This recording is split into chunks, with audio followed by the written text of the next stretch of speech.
SP leader Azam Khan को फिर मिली Y category security. कल यूपी पुलिस ने हटाई थी वाई कैटेगरी सिक्योरिटी।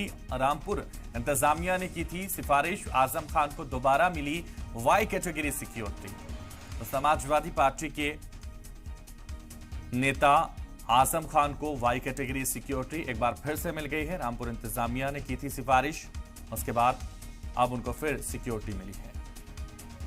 आज सुरक्षा मुख्यालय से एसपी साहब का एक पत्र प्राप्त हुआ था जिसमें उल्लिखित है कि मोहम्मद आजम खान और सैयद आमिर जी मीडिया रिपोर्टर इस वक्त हमारे साथ जुड़ रहे हैं। सैयद आमिर, आजम खान को दोबारा वाई कैटेगरी सिक्योरिटी मिली है। हालांकि ये सिक्योरिटी कल हटाने की बात सामने आई थी, उसके बाद आज फिर सिक्योरिटी दे दी गई। क्या जानकारी इसको लेकर आपके पास? देखिए, मैं आपको पूरी बात बता दूं कि कल आजम खान की वाई कैटेगरी की सुरक्षा वापस ले ली गई थी, जिसके बाद आज समाजवादी पार्टी के नेताओं ने उनकी सुरक्षा का हवाला देते हुए एक पत्र लिखा है और उन्होंने कहा है कि आज उनको सुरक्षा वापस मिल गई है।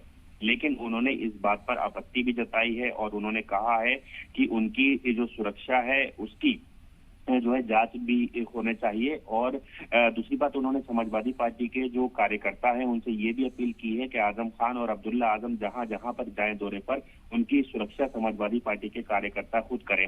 तो आज जो पत्र जारी हुआ है उस पत्र के माध्यम से उन्होंने बताया है कि सुरक्षा जो है वो वापस मिल गई है, लेकिन मौखिक रूप से मिली है। तो कल ये सुरक्षा आजम खान की वापस ले ली गई थी। एक कमेटी थी उत्तर प्रदेश की, उसने पूरी रिपोर्ट पेश की थी और जिसमें ये कहा गया था कि अब जो है सुरक्षा की आवश्यकता नहीं है। उसके बाद ये सुरक्षा वापस ले ली गई थी, लेकिन आज जो है सुरक्षा वापस कर दी गई है।